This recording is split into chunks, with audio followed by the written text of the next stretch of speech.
Hello and welcome. In this tutorial, we will explore how to add text directly onto objects in Unity using different methods. 1. UI text canvas based. While UI text can be positioned over objects using a world space canvas, it does not fully interact with the 3D environment.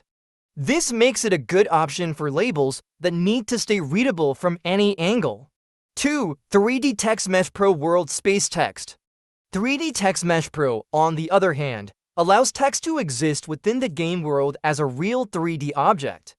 This means the text can interact with lighting, shadows, and physics just like any other object.